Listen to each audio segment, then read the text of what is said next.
Not this time. Second time's a charm, right? Third or whatever. All right.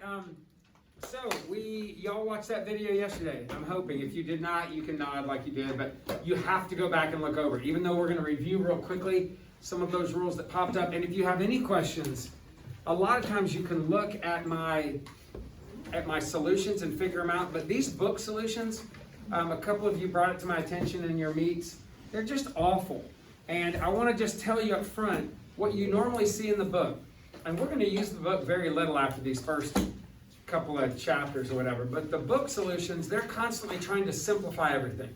So like in their first step, they'll have the derivative written out, and then they spend like 3 or 4 more steps trying to simplify it. You don't worry about that. Also, that would have been nice to know. And I honestly would have told you if I remembered that. I just did not remember it. Every year somebody will text me and go, "What the heck?" And I'll go, and I really even said to somebody, I really need to go back and redo them. I don't know when I'm going to find the time to do that.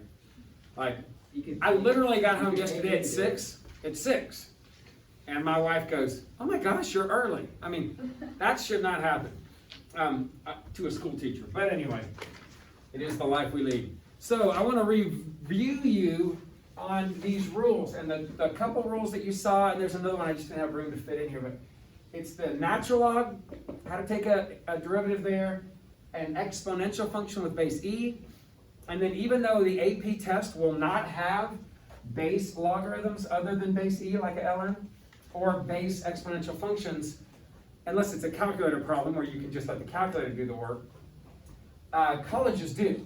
So I want you to be exposed to that should you go to college and have to have a Cal 2, which some of you might. If you go into engineering, you're going to have Cal 2, Cal 3, differential equations, all kinds of stuff. So anyway, it's not hard, but it involves the chain rule, even though a lot of people don't think of it as the chain rule. So on a log function, right, or any function with a constant, you can always just drop the constant down, okay? So I'm going to drop the constant down and put it times. If I was adding by that 2, then I would have to take the derivative of the 2, which would be 0. But when I'm multiplying, I drop it down. And then the rule for the natural log, all the rule says is you're going to multiply by a fraction, and you're just going to take this, put it on the bottom. And when you do that, you literally are taking the derivative of the natural log. So you're done with the 2, and you're done with the ln. And I guess I could put a 1 up there. But then the chain rule says, now go to the inner function. Okay? And the inner function is this. So when you take the derivative of that, you end up getting what? 15x to the 4th minus 5. Now, technically, I would multiply that and link it right here. But why do that? Because in the end, all of this is going to get multiplied together, isn't it? So that's terrible looking. So most of the time, what you end up seeing, and hopefully you're going to end up doing this, is when you see a log and you know this is going to happen, drop the 2 down, but drop it down to the top of the fraction as opposed to out front. Copy this to the bottom, derivative of this on the top. So 15x to the 4th minus 5. But that's not only doing the log property, but also the derivative of the inside function, which is what the chain rule does. It goes back and takes the derivative of the blah. Right?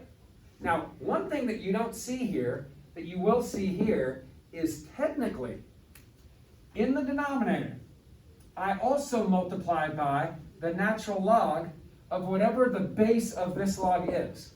And what is the base of a natural log? E. So technically, I'm multiplying by log base e on the bottom. But what is log base e? 1. And you might have forgotten that, but remember the log rule?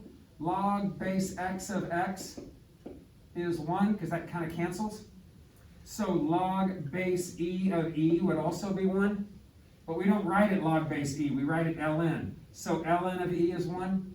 Well, that's why you don't see that in the ln rule. It's not there, but you got to remember it here. Okay? Now again, I'm going to give you one problem on your test, just to check my box and to say, okay, you might need this in college if you took a Cal 2, but you're not going to be asked to do, I don't know why, but you're not going to be asked to do logarithms unless they're base E, natural logarithms, on the AP test. You might see one on a calculator problem where you just type it in your calculator, not your calculator, do the work, but you won't have to know the rule for them. But this is very similar, right? So for this one, what am I going to do? Copy the 4 down, and since it's a log and I know it's going to end up being a fraction, I'm going to go ahead and put the 4 on the top. And to take the log of this, I'm going to copy what I'm logging in the denominator.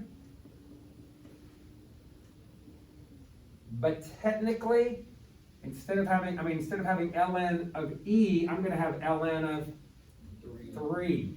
So I've got to remember that ln of 3 here. And that takes care of the 4 in the log. And then I go back and take the derivative of the inside part, which is 5. And instead of putting times 5 on the outside, I just put times 5 on the top. You with me? Now I'm going to show you something. What if this 2 was not there? What if it was there? Well, you have to change. Now think about it. I want you to look at this answer. I'm going to copy this answer down again, so I can erase here. Okay, so there's my derivative of this.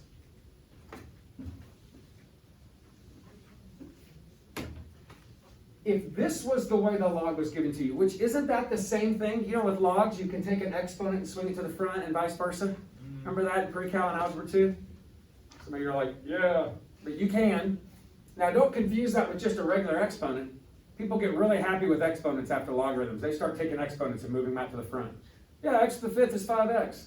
No. But with logs, that's a rule. So if I want to not swing that 2 to the front, which would make a nice, easy answer, look what ends up happening. If you leave it like this, and you say, oh, logarithm, I'm going to copy what I'm logging to the bottom, then take the derivative, that takes care of the log, and then take the derivative of this on the top. Look what happens. You get that, right? That takes care of the 2 times the derivative of this. Isn't that a lot of extra work? And at first glance, it looks different, doesn't it? But if I cancel one of those with one of those, it's the same thing. So what do you think might be a great idea to do when you see a 2 up here, or a 5 up there, or a 7 up there? Swing it. Swing it to the front and it becomes a constant. And then you don't have all that chain rule and junk. Not to mention, what if I turn around, and this is what you have, and I say, find f prime of 2. Now you got a whole lot more plugging in to do than I do right here. So my encouragement for you is every time you see a power like that, swing it to the front, and then your answer doesn't even need to be simplified. And I'll tell you right now, I was making y'all's test or looking over what I'm going to give for y'all's test already. And I have a problem like this with the 2 up here or the 5 up there or whatever, and I say, write your answer in the most simple form possible. And if you just swing it and take that, that's pretty simple. I mean, yeah, you can still distribute the 2 in, but otherwise you're going to end up having to cancel and rewrite the thing. So just get in a good habit of swinging it to the front and you'll be in good shape. Now these I think are even easier. The exponential rules are, once again, if you're multiplying by a constant, what do? You just repeat it. Just drop it down, and then you what? Copy that. So the way to take a derivative of an e to the blah is copy it down. That seems odd, that the derivative would be the same as the function, but that's the e to the x rule. And it can be proven with the ugly limit definition, except I don't really want to do that, but you could. Okay? Now that just takes care of the 4 and the e. What do you have to now do? Chain rule says you got to go back and take the derivative of that inner function. Don't put it up top, just say times out to the side, what? 14x minus 5. Now, technically, what I'm supposed to do is now, instead of dividing, like the weird log rule, dividing by an ln of the base, I'm supposed to multiply by an ln of the base. But what is the ln of the base?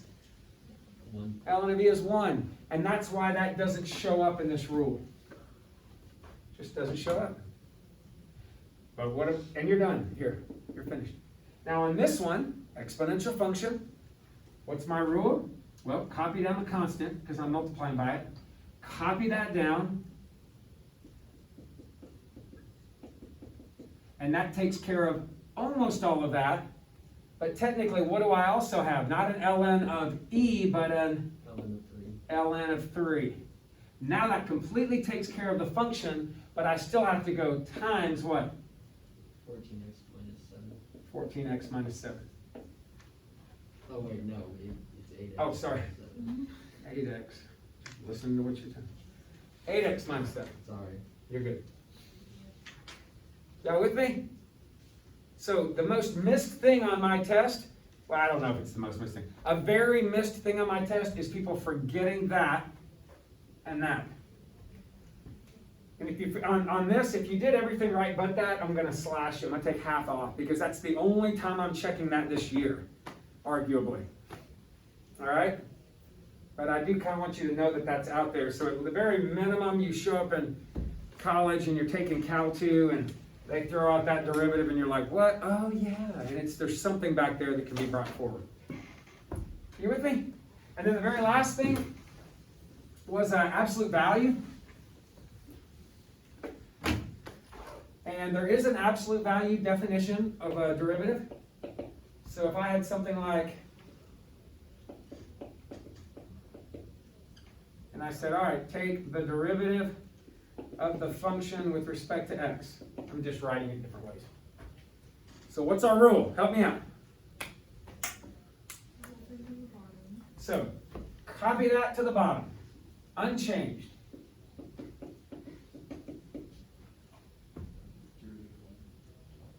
Two things go on the top.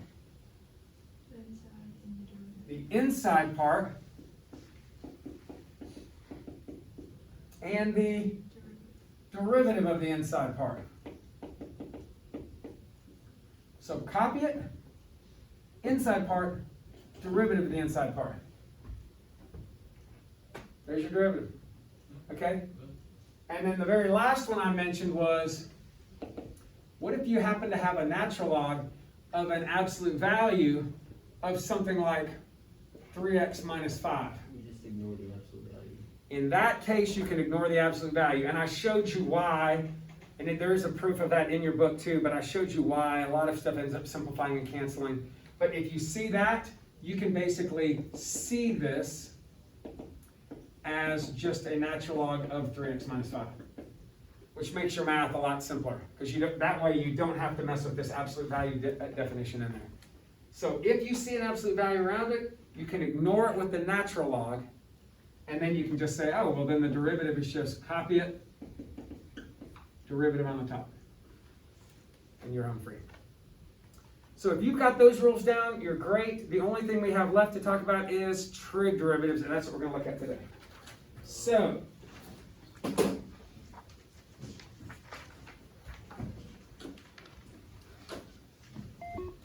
all right, turn in the book to 77. 77.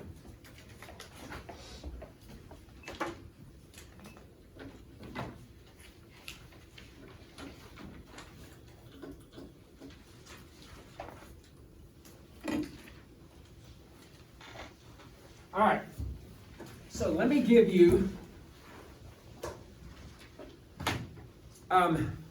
listen, I'm not going to say there are just two kinds of people in this world, but there are two kinds of learners that I've seen that kind of stand out. Those that want to just know how.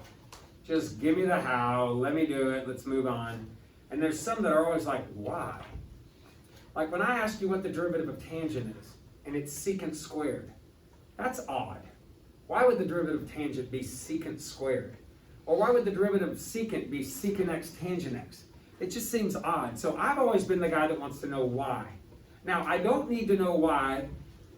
Like for instance, when I redid my man cave down in my basement, I did all the wiring for it, all the plumbing in the bathroom and everything. I did all that myself, but I didn't necessarily know how, so I bought a book, Wiring for Dummies, essentially. And I was putting four-way switches in there so you could turn lights on at the top and at the bottom of the stairs and everything. And I did all that wiring, wired for all the speakers, even though nowadays people have just the big bar speakers.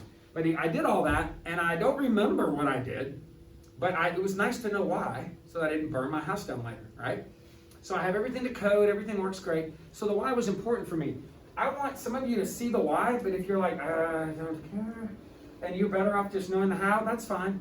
But I'm going to show you a little bit of both. I'm not going to prove it all of them, just enough to make you go, makes sense. I kind of buy it, and then we'll move on. But the bottom line is, this is what you have to know. To take the derivative of a sine of junk, you're going to do the cosine of that junk times the derivative of it. And the du is just the what? That's me doing what? The chain rule. Yeah. So the sine of blah is there. That's the derivative of the cosine, and then taking the derivative of the u. So the du might be something as simple as 1. Could be like a 2x minus 3 or whatever, but that's what the du means. For a cosine of blah, the derivative is the negative sine of that blah. And then chain rule comes in and takes the derivative of the blah.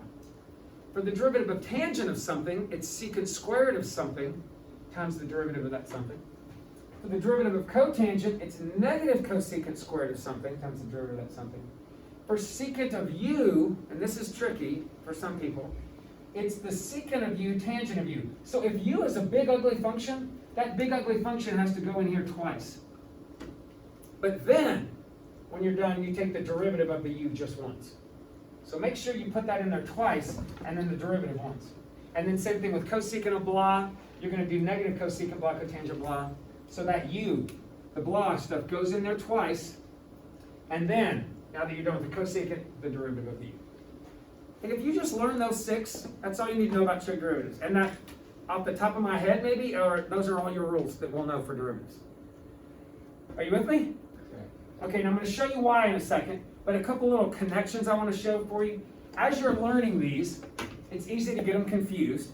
If you do all the work, by the time we're done with all the work, you'll have them. If you skip over them and just fill them in from the keys online, you probably won't learn them super well. But what do you notice about all the trig function derivatives that start with co? Cosine, cotan, cosecant. Negative. They end up having negative answers. Well, that's a nice thing to remember. So the sine, the tangent, and the secant don't have negative answers, but the cosine, cotan, cosecant do have negative answers. The second thing I want you to remember is, do you remember what a co-function is? With trig? Co-functions are sine and cosine, tangent and cotangent, secant and cosecant. Well, look at the sine and the cosine. Look at their answers. Their answers are the co-functions of each other. Look at tangent and cotangent. Their answers are secant squared, cosecant squared. They're co-functions of each other. And then look at secant and cosecant. One is secant tan, the other is cosecant cotan, with the exception of the negative. So if you can get these 3 down, sine, tangent, and secant, the other ones are just the negative co-functions of these. So if you know this one's cosine, then the negative co-function of cosine is sine. If you know this one is secant squared, this is the negative co-function of secant squared, right? Which is cosecant squared. If you know this one is secant tan, this one is cosecant cotan with a negative. And that may help you with the memorization, because the proofs I'm going to show you are not going to help you. They just take a lot of time to see, but I kind of wanted you to just see them. So the first thing I have to do to actually prove this is to pull out that ugly limit definition. I'm going to move through this quickly because you're never going to have to actually show me this proof. I just want you to see that I'm just not making crap up. And I always had a problem with teachers. And they're like, here's the formula, let's use it. I'm like, whoa, tap the brakes. So here we go. This is why the derivative of sine of x is cosine of x. So according to my limit definition, I've got to pull out f of x plus h minus f of x over h. Remember that? Well, what's the function of x plus h if that's my function? Sine of x plus h. And there's the sine of x. I subtract it, put an h on the bottom, and take the limit as h goes to 0. And when I try to do this limit, sadly, I get 0 over 0, which doesn't tell me anything except there is a hole there, which means there is a limit. I just got to figure out how to find it. So let's get ultra creative. Do you remember? The answer is usually no. Do you remember, though, in trig, we had to learn all those trig identities? No. Yeah. And do you remember the alpha plus beta identity? No. Okay, again, the answer. Well, there it is. And some of you might recognize it, sine of alpha plus beta, but last year, man, your trig experience was crap last year because we just ran through stuff at the end. Actually, no, we didn't. We did trig at the very beginning of the year, last year. My Algebra 2 kids, it was crap. But sine of alpha plus beta was the sine of the alpha, cosine of the beta, plus cosine of the alpha, sine of the beta. So sine of x plus h is sine of the x, cosine of the h, plus cosine of the x, sine of the h. I'm going to take that and replace this with it, right here. So I'm going to replace that with this from that identity. Now here's the magic. It's all algebra from this point. Couldn't I take this right here and this right here and switch places and then regroup it? So basically drop the parentheses, move that to here and that to there. And here I am. And then regroup them. Then I'm going to factor out a sine of x. That leaves me cosine of h minus 1 plus that. Then, do you remember this? You remember that a plus b over c is the same thing as a over c plus b over c? So I'm going to take that over h plus that over h. I did that right there and broke it up into two limits. Kind of like you did sometimes when you had ugly trig stuff. Okay, and again, I'm not needing you to know how to reproduce this. I just want you to, at least enough to go, that makes sense. I trust that you didn't just pull this out of thin air. Okay, now, if h is the variable here, then what does that make x? If h is what is changing, then x is a constant. So even though you're looking at x and seeing a variable, x acts like a constant here. You may not have known that. Now you do. Okay? So what that means is this sine of x can be completely ignored and brought to the outside if I want. I'm basically ignoring it right here. I'm not ignoring it at the end. At the end, I'm going to have to multiply by sine of x. But I can look at just this part. Now, what is the limit of that? Remember that rule? A lot of you missed it on this test. It was on your trig sheet. The limit of cosine x minus 1 over x, same thing with h's, would be 0. And 0 times the sine of x makes all that go away. Let's look at this. Cosine x. X is not changing, only h is. So that's a constant. What happens when I take the limit of that? As h goes to 0, what do you get? 0 over 0, so what do you use when you get 0 over 0 on a trig rule? The coefficients. So 1 over 1 times the cosine. And what do you have left? Cosine. Now, the proof for sine, you just saw. The proof for cosine is similar. The proof for tangent and cotangent and secant, cosecant becomes a little bit more involved, but they're all kind of the same. But my thought is, if sine and cosine are essentially almost the same proof, then why don't I shift gears now and say, well, if I can prove those two, if I know that the derivative of sine is cosine, the derivative of cosine is negative sine, then look, I can get creative then. For the derivative of tangent, I could rewrite tangent as sine over cosine. And to take the derivative, I could use the what? Quotient rule. So check it out.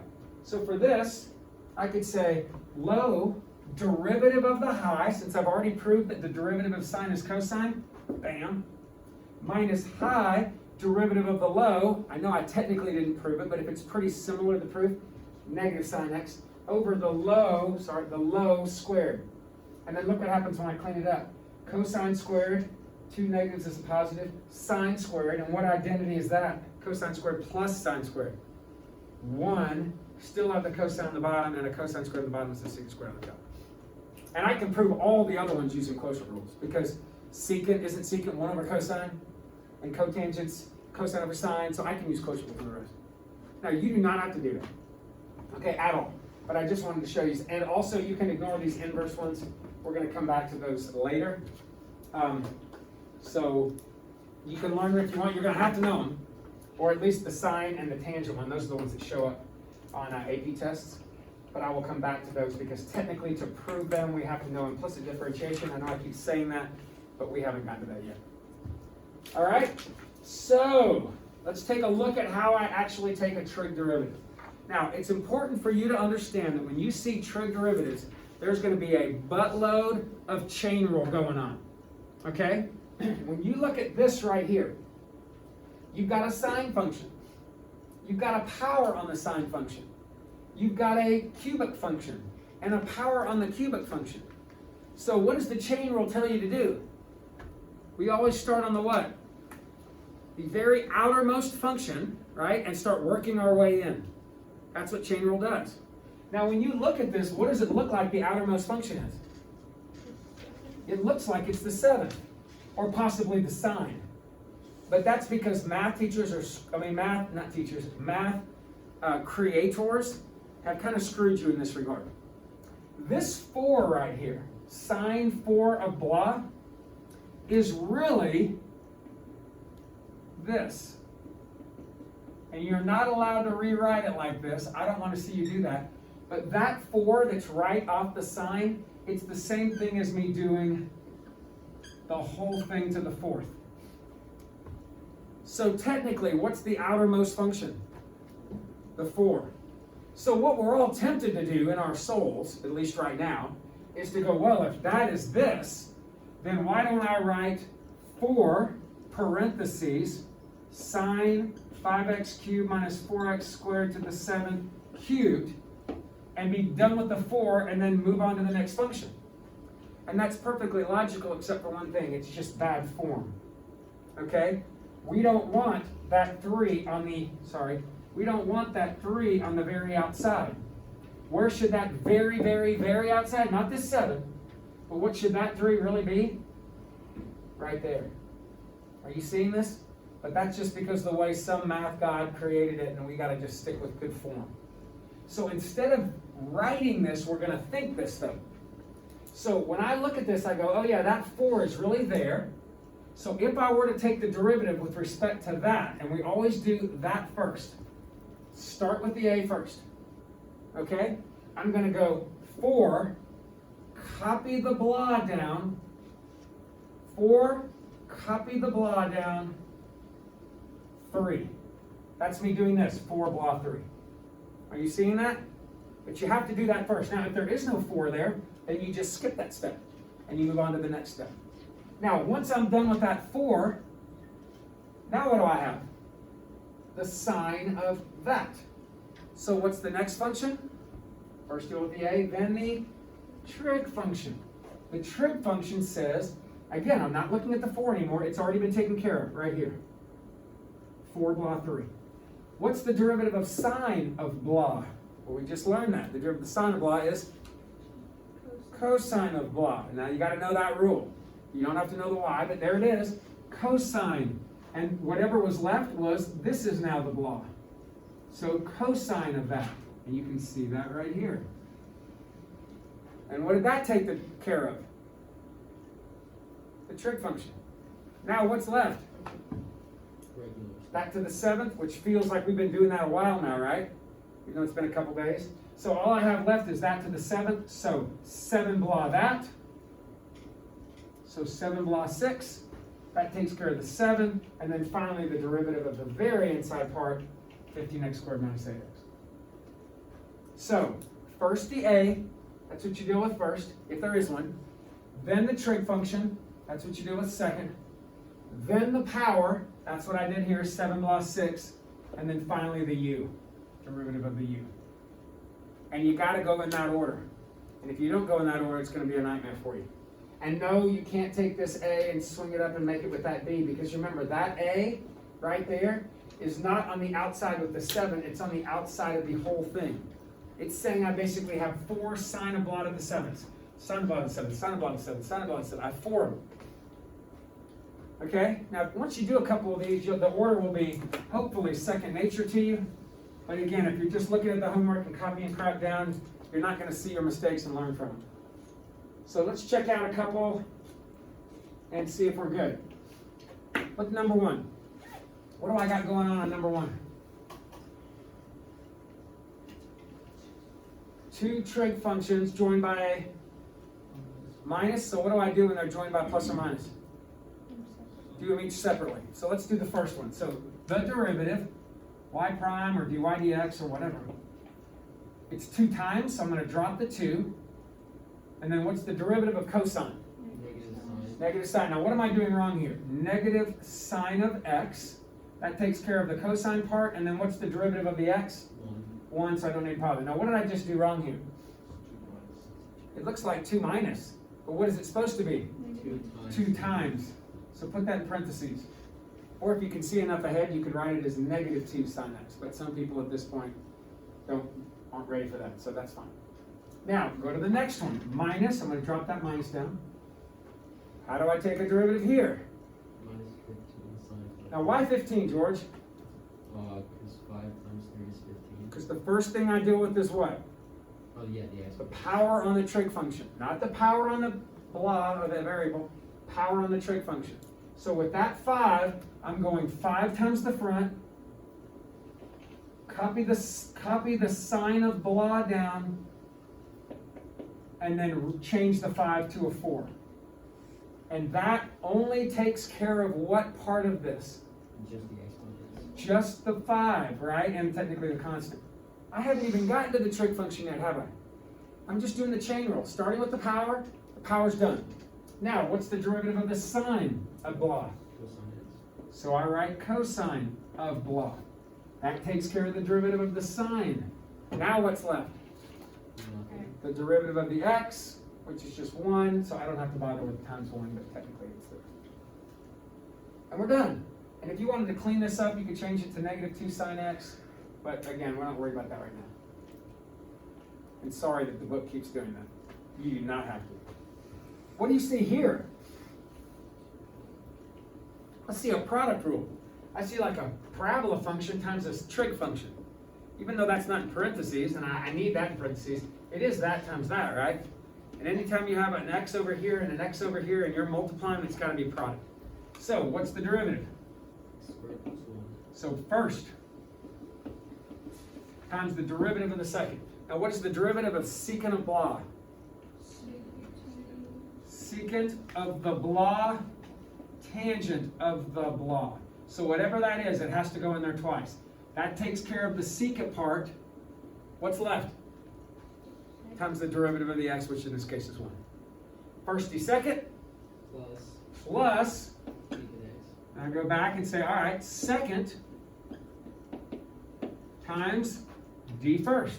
And what's the d first? 2x. So times the 2x. And just so you know, that's not secant of 2x squared. The 2x is really, should be written out front, but for now, we're okay just writing it out. But make sure you know that I'm multiplying that by not the x, but by the whole thing. So it's probably better to write it out front. I know AP on a multiple choice question would have it up front. Except AP would probably have something like this. Tell me if you can see what they did.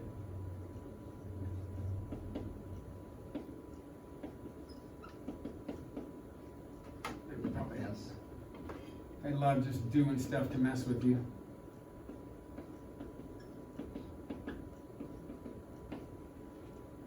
You see what they did? Yeah. They factored out a secant out of this. So they factored the secant out, which got rid of one of those and left me with that times that plus that. And they'll do stuff like that. But listen, I don't love that, because most of the time when they say simplify, I don't know if you know this, but simplify means what? PEMDAS. PEMDAS. Very good, George. We bring an A game. And is there an F for factor in PEMDAS? No. Now, the only reason they do that sometimes is because you're going to see that to use this, a lot of times we're finding out where the slope is 0. And to find out where anything is 0, we usually factor it up. So factoring it sometimes is a good idea, but for now, we're not doing any of that. We're just going to leave it like you see. Hey, what about something like number 3? What do you see there? Quotient rule. Quotient rule. Oh, but what do you see in the denominator of that quotient? So I've got a product involved in my quotient, right? Now, at this point, I'm going to do some of this for you so you really know your rules. You don't see a lot of that with the AP test. Okay, and I've told you, maybe in a video, but I said I have simplified this test more and more over the years because I realize I have just such bizarre questions in there, like, oh, I'm going to test what they know, but I'm really cleaning that up a little bit. So right here, to take the derivative, I'm calling that whole thing the low, not the high. So low times the derivative of the high, which is cosine x. Low, d high, minus high. And what's the derivative of the low? Uh-oh. That is a product. So literally, to do this product, I want the high d low right there. I'm just going to put a big parentheses, and right here do what? First d second plus second d first. And I'm going to insert that into my big giant quotient rule. So first d second. What's the derivative of a cosecant x? Negative cosecant x, cotangent x, times the derivative of x, which is 1, plus second cosecant x times the derivative of the first, which is 1. And I'm going to write 1, although you don't have to. So, first, d second minus second, d first, all over what? Low squared. And you could write it like this, or probably even better, what would it be if you squared it really? X squared cosecant squared x. So that's probably better, but this is okay with me. You tracking? Okay, do y'all see the difference between 7 and 8? Yeah. A lot of people don't. I mean, they do. They look up here and they go, yes, the difference is this has an x and no extra parenthesis. But do you really understand the main difference? Like, what is going on in number 7? It's a product rule. You have the sine of the x times the tangent of the 3x. And you know how the product rule works, right? First times the derivative of the second. And what's the derivative of tangent of blah? Secant squared of the blah. And then what? Times the derivative of the blah. Right? First d second plus second d first. And again, the derivative of sine is cosine. That's a product rule. What is 8? Chain. It's a giant chain rule. It is the sine of the tangent of the 3x. So because that's not a product, then plus, how many x's do you see in this? One. How can you have a product if you don't even have 2 x's? Well, you can't. All right? Constants don't work like products. I mean, you just drop those down. So you have the sine of. Don't sneak an x in there. I see people every year, they draw an x in there. It's like, oh, you forgot it. I didn't forget it. If you're not sure, come ask me. Did you forget an x? And even if I did forget it, I can only grade what I have. If it's totally garbage, I'd throw the problem out. So here we go. Start with what for the derivative? So this is just a big blah. So the derivative of sine of blah is cosine of blah, and that takes care of the sine part. And you're done with that part. And then you go to the tangent. What's the derivative of tangent of blah? Secant squared of the new blah, which would be 3x. And that takes care of the tangent part. And then finally, the derivative of the blah, which is 3. This is like a big f of g of h of x. First, the function of this is sine. So I'm going to have cosine of all that junk. Then you're going to have the derivative of the tangent. That's secant squared of that junk. Then you got the derivative of this stuff, which is 3. Or I guess you could think about it also as an f of g of 3x. First function of blah, second function of blah, derivative of the blah. All right, let's try, how about number 11? Oh man, that's dirty. You're not allowed to put trig functions with natural logs together. Yeah, honestly, you probably wouldn't see that on an AP test unless it was a calculator problem. But let's give it a shot. What do you see going on here? Product rule. Does everybody see product rule? Sine of something with an x times natural log of something with an x. Sounds like a product to me. So how do I start this sum? 1 and 2. So first, copy it down. Derivative of the natural log. Okay, so if I'm focusing on the derivative of the natural log, what is the natural log derivative rule? What does it say to do? U prime over u. It says essentially u prime over u. The way I kind of am teaching it is put the u on the bottom, derivative on the top, but that's essentially u prime over u. So put what you're logging on the bottom, 3 minus x, derivative of 3 minus x on the top. So what goes on the top? You're done. First, d second. You can put it in parentheses if you want. Plus second, copy down the log problem. And what's the derivative of the first? Now the first, what do you have to do first on this sign? Exponents. The 3. So deal with the 3 first. And don't make this mistake. This is what I see all the time. Somebody tell me what I just did. I tried to knock out the power rule and what? And the trig at the same time. I can't do that. I do one at a time and then link them together. So what I want to do is go 3 blah 2. 3 sine 2 of 4x. Because when you see a 3 there, your blah is everything but that 3. So 3 blah 2. So this should be a sine right here. That takes care of the 3. How do you take the derivative of the sine? Cosine of the 4x. By the way, once you use that 3 up, it's gone. Don't look at it anymore. And then now that I'm done with the sine, what's the derivative of the 4x? 4. So I'm going to underline first d second plus second d first. It's a big 3-part d first. 13. Your job is to fill in all the ones I'm skipping. 13, what are you looking at first? Product. Oh wait, no. Is it a product? Exponents. Yeah, we want only one thing of x right there. That's got to be just a big ugly chain rule with the trig function in there, right? What do you do first? You deal with that 4. Can I swing that 4 out with that 3 and make it a 12? Can I take this 3 and swing it in there and make it a 12? Totally different. They mean totally different things. So, first thing, dy dx for the derivative would be what? 4. If all that is an exponent, all the other stuff is a blah. So 4 tangent of 4x to the 5th minus 5 cubed to the 3rd. But the 3 goes on the tangent. So 4 tan 3, copy the other stuff down. And what did I just take care of? Just that 4. I'm done with the 4. Now what? What's the derivative of tangent blah? Secant squared of blah. Just the blah is slowly changing. That takes care of the tangent. Now what? Some people think of this as just one step. The exponents. So the exponent though, 3 blah 2.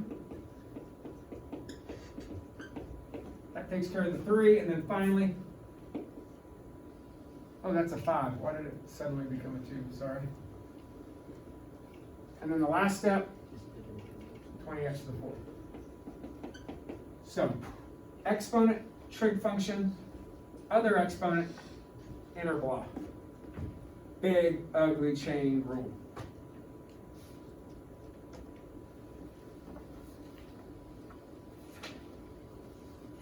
Help me out with 14. What do you see here? Hold on, make sure I'm not forgetting something. I'll tell you what, I've got 5 minutes. I'm going to let y'all do that, and I'm going to jump to this. I think I have it in here. Hold on. I have to just check the old table of contents. 75. Jump to 75 real quick.